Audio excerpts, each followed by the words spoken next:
ओम शांति।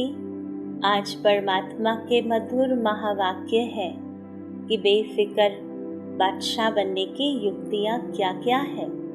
तो परमात्मा ने समझाया, जब अपनी सारी फिक्र जिम्मेवारियाँ परमात्मा को सौंप देते हैं तब हम बेफिक्र बादशाह बन जाते हैं। परंतु जब हम अपनी जिम्मेवारियाँ समझते हैं वो फिक्र हो जाता है। तो हमें सदैव यही समझना है कि परमात्मा करन करावनहार है। मैं आत्मा निमित्त सेवाधारी हूँ, निमित्त कर्म योगी हूँ। सारी जिम्मेवारी परमात्मा की है। हमें तो केवल उनकी आज्ञा अनुसार चलना है, कठपुतली बनना है। आपने देखा होगा, जब हम कहाँ बाहर जाते हैं तो छोटे बच्चे जो होते हैं वह अपने सारे बोझ किसको दे देते हैं? माँ बाप को दे देते हैं पकड़ने के लिए, और वह माँ बाप की अंगुली पकड़ते हुए बड़े मस्ती से चलते हैं। उनको कोई परवाह नहीं रहती कि कहाँ कोई गाड़ी आ जाएगी, कहाँ मैं गिर जाऊंगा, लेकिन निश्चिंत होकर के माँ बाप की अंगुली पकड़ता है। वही तो हमें करना है। हम भी तो परमात्मा के बच्चे हैं। तो हमें अपनी सारी फिक्रात, अपने सारे बोझ, अपनी सारी जिम्मेवारी परमात्मा को देकर हमें केवल उनकी श्रीमत अनुसार चलते रहना है। स्वयं को करनहार आत्मा समझना है और परमात्मा करन करावनहार है। यही स्मृति सदा हमें बेफिक्र बादशाह बना देती है। सारी चिंताएं हमारी मिट जाएंगी, क्योंकि स्वयं भगवान, हजारों भुजा वाला भगवान हमारा साथी है। जब वह हमारी चिंता करता है तो हम अपनी चिंता क्यों करें? हमें टेंशन में न रहकर केवल अटेंशन रखना है, तो सारा कार्य भी होगा, सहजता से भी होगा और कोई टेंशन नहीं होगा। और अनुभव तो यही कहता है, जब टेंशन में कोई कार्य करते हैं तो वह कार्य और ही बिगड़ जाता है। तो हमें सारा टेंशन भगवान को दे देना है और हम निश्चिंत होकर हर कार्य करें। दूसरी पॉइंट में परमात्मा ने बहुत सुंदर एक युक्ति दी और विजुअलाइज करने को कहा।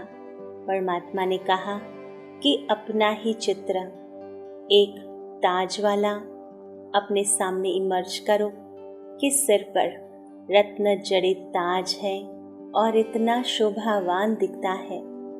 और दूसरा अपना ही चित्र इमर्ज करो खुद के नजरों के सामने कि जिसमें सिर पर टोकरा रखा है और वो भी गंदगी का। तो क्या पसंद है, अपने सिर पर ताज या अपने सिर पर टोकरा? उसी प्रकार ताज किसका और टोकरा किसका? तो टोकरा है जो गंदगी वाला टोकरा है, वह है चिंता, बोझ, अनेक जन्मों के विकर्म, अन्य आत्माओं के अवगुण, निंदा, ग्लानि, पर चिंतन, पर दर्शन, ये सारे टोकरे की गंदगी है। तो हमें यह गंदगी वाला टोकरा स्वयं के सिर पर नहीं रखना है, परंतु हमें तो ताज रखना है। तो जो अनेक जन्मों का विकर्मों का बोझ का टोकरा है, उसको क्या करेंगे? तो वह टोकरा हमें परमात्मा को अर्पण कर देना है। परमात्मा को सौंप कर, साथ साथ माफी मांगकर और दोबारा हर कर्म श्रेष्ठ करने का दृढ़ संकल्प करते हुए हमें वह टोकरा परमात्मा को सौंप देना है। स्वयं जब हम लाइट बन जाएंगे, अर्थात हल्के बन जाएंगे, श्रेष्ठ बन जाएंगे, जब हमारी मन और बुद्धि रूपी झोली में ज्ञान रत्न भर जाएंगे, ज्ञान का मनन चिंतन करेंगे, अन्य आत्माओं की विशेषताओं का चिंतन करेंगे, वर्णन करेंगे, तो हम डबल सिरताज बन जाएंगे, अर्थात लोगों के दिल पर राज करने वाला रतन जड़ित ताज तो मिलेगा और साथ साथ शुद्ध संकल्पों का, शुद्ध चिंतन का, लाइट का ताज भी प्राप्त होगा। इस प्रकार हम बेफिक्र बादशाह बन जाएंगे। बादशाह नाम हो और सिर पर ताज नहीं हो, वह शोभेगा कैसे? और इसलिए सदैव विजुलाइज करो स्वयं का वो चित्र कि जिसमें सिर पर ताज है, जो सदैव दूसरों की भलाई के लिए, कल्याण के लिए सोचता है, सर्व का उद्धार करता है। तो वह ऐसा व्यक्तित्व बनाना है ताज वाला। तो सारे बोझ के टोकरी भगवान को अर्पित कर बेफिक्र बादशाह बनना है। तीसरी पॉइंट में परमात्मा ने सावधानी दी कि हमें हर कर्म परमात्मा के डायरेक्शन अनुसार करना है। जब हम भगवान की हर आज्ञा का पालन करेंगे तो हम आज्ञाकारी बन जाएंगे और उनकी दुआओं के पात्र बन जाएंगे। तो परमात्मा की सर्वप्रथम आज्ञा क्या है?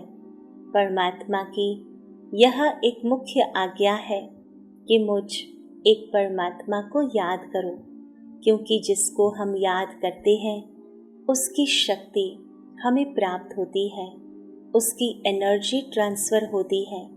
जब हम सर्वशक्तिवान परमात्मा को याद करेंगे तो उनकी सर्व शक्तियाँ हम प्राप्त कर सकेंगे और उन्हीं शक्तियों के माध्यम से हर कार्य में सफल हो सकेंगे। तो परमात्मा का आज्ञाकारी बनना अर्थात कभी भी अपनी मनमत और परमत उस श्रीमत में मिक्स नहीं करना। कई बार हम अपने ही मनमत को मिक्स कर लेते हैं कि भगवान तो बोलते हैं, अच्छा ही कहते हैं, परंतु प्रैक्टिकल में कर भी तो सके हम तो समाज में रहने वाले हैं, हमारे ऊपर तो बहुत सारी जिम्मेवारियां हैं, तो ये कैसे संभव होगा? कई बार परमत भी प्रभावित कर देती है। जब अन्य लोग कहते हैं कि हमें भी तो प्रैक्टिकल बनना पड़ेगा, हमें तो संसार में रहना है, समाज में रहना है, तो उसकी लोक लाज का भी ध्यान रखना है, तो ये है परमत। परंतु परमात्मा की श्रीमत में यह मिक्स नहीं करना है। तब हम संपूर्ण आज्ञाकारी बन सकेंगे। और जब हम भगवान के आज्ञाकारी बन जाते हैं तो परमात्मा की दुआओं के पात्र बन जाते हैं। किसी भी व्यक्ति की जब हम आज्ञा को पालन करते हैं तो उनकी दुआएं तो मिलती ही है और वह दुआओं की शक्ति हमें हर कार्य में सफलता प्रदान करती है। चौथी पॉइंट में परमात्मा ने बहुत सुंदर वरदान दिया है। परमात्मा कहते हैं, सच्चे साथी का साथ लेने वाले सर्व से न्यारे प्यारे निर्मोही भवा। उसके लिए हमें सुबह सुबह जब हमारी आँख खुलती है तब परमात्मा से सर्व संबंधों की अनुभूति करनी है। परमात्मा कहते हैं, विशेष अमृत वेला जो 4 से 4:45 का समय है, वह समय बहुत सतुप्रधान समय है, जिसे ब्रह्म मुहूर्त भी कहते हैं। उस ब्रह्म मुहूर्त के समय परमात्मा से सर्व संबंधों का अनुभव करना है, जिसके कारण वह प्यार हमारे में भरपूर हो जाएगा। परमात्मा सर्व संबंधों में अति प्यारे हैं। जब उनका प्यार प्राप्त होता है तो सर्व से न्यारे स्वतः हो जाते हैं, अर्थात फिर प्यार की डिमांड किसी देहधारी से नहीं रहती, क्योंकि हर समय हमारे प्यार की जो डिमांड है वह हर व्यक्ति पूर्ण करे यह संभव नहीं है। और जब वो प्यार नहीं मिलता व्यक्तियों से तब हम दुखी हो जाते हैं। तो परमात्मा कहते हैं कि संबंधों में स्नेह रखना है, परंतु मोह नहीं रखना है। परमात्मा से प्यार प्राप्त करने के बाद हम सर्व से न्यारे और सर्व के प्यारे भी बन जाएंगे और साथ साथ निर्मोही भी बन जाएंगे। और जब निर्मोही बन जाएंगे तो माया हमको हरा नहीं सकती, क्योंकि एक मोह ही तो है जो हमें हर हमेश हरा देता है, दुखी कर देता है। क्योंकि मोह के सामने सब कुछ भूल जाते हैं, ज्ञान भी भूल जाता है, कर्तव्य भी भूल जाता है और मोहवश विकर्म हो जाते हैं। तो हमें परमात्मा से सर्व संबंधों का सुख अनुभव करना है। और जब यह सुख प्राप्त हो जाता है तो हम दूसरों को भी वह सुख प्रदान कर सकते हैं। जो ईश्वर से प्यार प्राप्त करता है वो सर्व आत्माओं को प्यार कर सकता है। जब हम भरपूर होंगे तभी तो हम दूसरों को भरपूर कर पाएंगे। तो इस बात का हमें ध्यान भी रखना है और अभ्यास भी करना है। 5वीं पॉइंट में परमात्मा ने समझाया कि माया को जानने के लिए और देखने के लिए हमें त्रिकालदर्शी और त्रिनेत्री बनना पड़ेगा, तब हम विजयी बनेंगे। त्रिकालदर्शी अर्थात तीनों कालों को देखने वाले। माया के वश होकर आज हम कोई कार्य कर भी लेते हैं, उससे अल्पकालीन सुख मिल भी जाता है, परंतु उसका पास्ट और फ्यूचर क्या बनेगा वह ध्यान रखना है। ऐसा नहीं कि कल किसने देखा, आज जो करना है सो कर लो, लेकिन हमें हमेशा यह याद रहे कि वर्तमान में मैं जो भी कर्म करती हूँ उसका फल मुझे भविष्य में भुगतना ही है। वह कर्म वृक्ष बनकर भविष्य में मेरे समक्ष होगा। तब मैं क्या करूँगी? क्या मुझे संतोष की फीलिंग होगी या मुझे पश्चाताप होगा? ये मुझे आज ही कर्म करने से पूर्व अपने आप को पूछना होगा। जब त्रिकालदर्शी बनकर कोई भी कर्म करते हैं तो हमें आदि मध्य अंत दुख की अनुभूति नहीं होती, ना पश्चाताप की अनुभूति होगी। हम स्वयं अपने हर कर्म से संतुष्ट रहेंगे और साथ ही साथ त्रिनेत्री अर्थात बुद्धि रूपी नेत्र से हर परिस्थिति को देखना, हर व्यक्ति को देखना। जब बुद्धि रूपी नेत्र से हम देखेंगे तो माया उस नेत्र में धूल नहीं डाल सकती। वह बुद्धि रूपी नेत्र है आत्मा का नेत्र। जब हम आत्मिक भाव से स्वयं को भी देखते हैं, अन्य आत्माओं को भी देखते हैं और हर सिंह आत्मा के कल्याण अर्थ है, उस भाव से देखते हैं, तो माया कभी भी हमारी आंखों में धूल नहीं झोंक सकती। अर्थात हम सदा विजयी हो जाएंगे, कभी माया से हार नहीं सकते।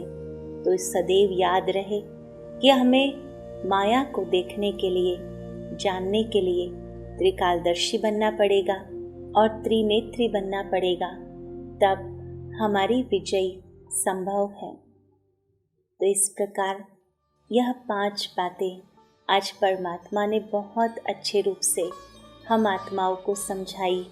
सबसे पहले पॉइंट में कहा कि अपनी सारी जिम्मेवारियां परमात्मा को सौंप दो तो बेफिक्र बादशाह बन जाएंगे और स्वयं को निमित्त कर्मयोगी समझो, निमित्त सेवाधारी समझो, तो सारे फिक्र, सारे बोझ टल जाएंगे। और दूसरी पॉइंट में परमात्मा ने समझाया कि स्वयं के सामने अपना ही स्वरूप इमर्ज करो, एक ताज वाला और एक बोझ के टोकरे वाला, तो क्या पसंद आएगा? तो वह हमें निरंतर विजुलाइज करना है और अनेक जन्मों के विकर्मों के बोझ के टोकरे को परमात्मा को अर्पण करना है, स्वयं लाइट रहना है और ताजधारी बनना है। तीसरी पॉइंट में परमात्मा ने समझाया कि हमें हर डायरेक्शन को, श्रीमत को यथार्थ समझकर पालन करना है। इसे ही आज्ञाकारी बनना कहा जाता है। जब श्रीमत में संकल्प मात्र भी मनमत व परमत मिक्स ना हो, जब हम आज्ञाकारी बनेंगे तो परमात्मा की दुआएं मिलेगी और सब कुछ सहज हो जाएगा। चौथी पॉइंट में परमात्मा ने वरदान दिया, सच्चे साथी का साथ लेने वाले सर्वस्व न्यारे प्यारे निर्मोही भव। और पांचवी पॉइंट में समझाया कि हमें माया को देखने व जानने के लिए त्रिकालदर्शी और त्रिनेत्री बनना है, तब विजयी बनेंगे। तो आओ चलते हैं दिव्य अनुभूति की ओर। ओम शांति। मस्तिष्क के मध्य में स्वयं को चमकता हुआ प्रकाश का पुंज विजुलाइज करो। मैं आत्मा बेफिक्र बादशाह अपनी सारी जिम्मेवारियां, सारे ही बोझ प्रभु को सौंप रही हूँ। परमात्मा करन करावनहार है और मैं आत्मा करनहार हूँ, निमित्त हूँ, सेवाधारी हूँ। जब मैं आत्मा स्वयं को निमित्त समझती हूँ तो निश्चिंत रहती हूँ।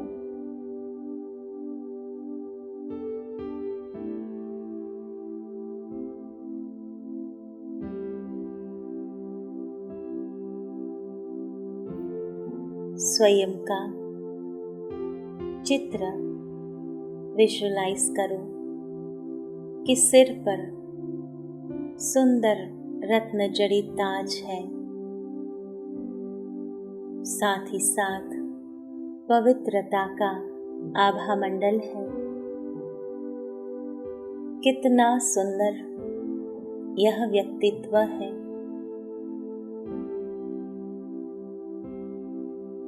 सदैव यह चित्र नजरों के समक्ष रखना है और जैसे ही कोई बोझ लगे, टेंशन लगे, तो विजुलाइज करना कि मेरे सिर पर ताज हट गया और टोकरा आ गया, तो तुरंत ही उस टोकरे को उतारकर हमें ताज पहनना है।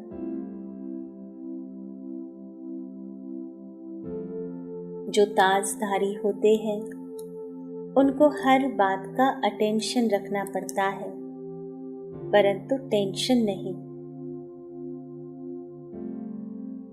हमें तो केवल परमात्मा की आज्ञा अनुसार चलना है, उनके डायरेक्शन अनुसार कर्म करने हैं। अपनी सारी जिम्मेवारियां उस परमात्मा की है, हम तो कठपुतलियां हैं।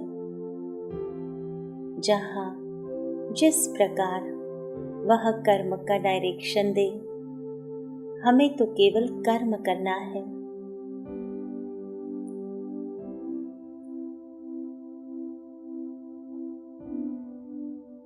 जब हम स्वयं को निमित्त समझते हैं तो जीवन में निर्माणता आती है।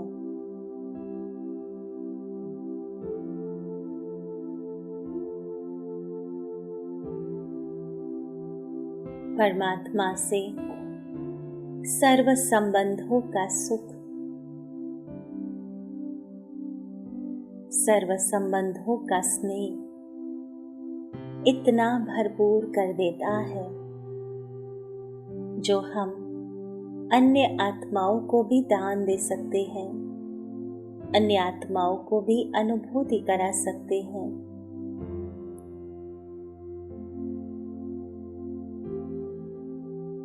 परमात्मा के निस्वार्थ स्नेह का अनुभव हमें सर्व आत्माओं को कराना है, जिससे आत्माएं तृप्त हो जाएंगी, शांत हो जाएंगी, संतुष्ट हो जाएंगी। ओम शांति शांति शांति।